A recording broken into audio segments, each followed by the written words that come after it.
Само една седмица откако ги предаде копиите од акредитивните писма, бугарскиот амбасадор денеска повторно беше во Министерството за надворешни работи.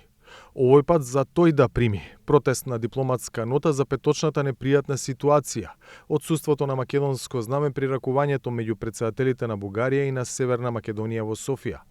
На Желјаско Радуков му е врачена протестна нота за, како што го нарекуваат во македонското МНР, пропуст на официјалниот бугарски протокол кој покрај претходниот договор меѓу двете страни дозволил фотографирање при ракувањето меѓу Гордана Селјановска-Давкова и Румен Радев пред само бугарско знаме.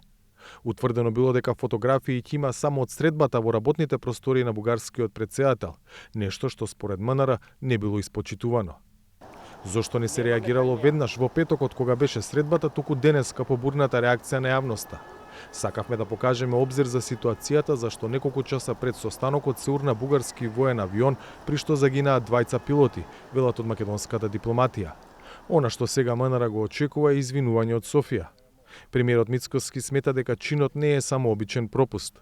Сега се решаваат работите на овој начин, дипломатски, се испраќаат протестни ноти и нема повеќе да имаме политика меѓународна, ниту пак дипломатска со свитка на кичма. Тогаш кога ќе се помине Рубиконот, кога ќе се помине црвената линија, тогаш треба и да се реагира. Затоа што вие ако не реагирате, тој исклучок потоа ќе стане пракса. Но она што е поважно за мене е што Европа и светот можеа да видат на отворена сцена, а тоа го очекувавме, кои се вистинските намери на водството во Софија. Не се вистинските намери бугари во Устав, тоа е најмалиот проблем.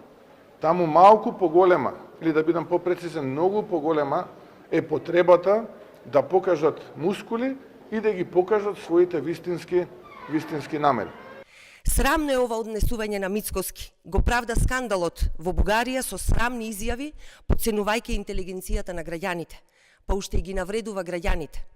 Мицкоски нема образ, тој лик зборува за свитка на кичма, а дозволи Бугарија под да избрише со Македонија и да ни приреди национален срам среде Софија. Извори од МНР велат дека решавањето на севкупната ситуација со Бугарија и деблокадата на евроинтеграциите се приоритет, но дека ова раководство не смета дека треба да се продолжи под условите од 2022 година кои предвидуваат уставни измени за вклучување на бугарите па отворање на преговарачките поглавја.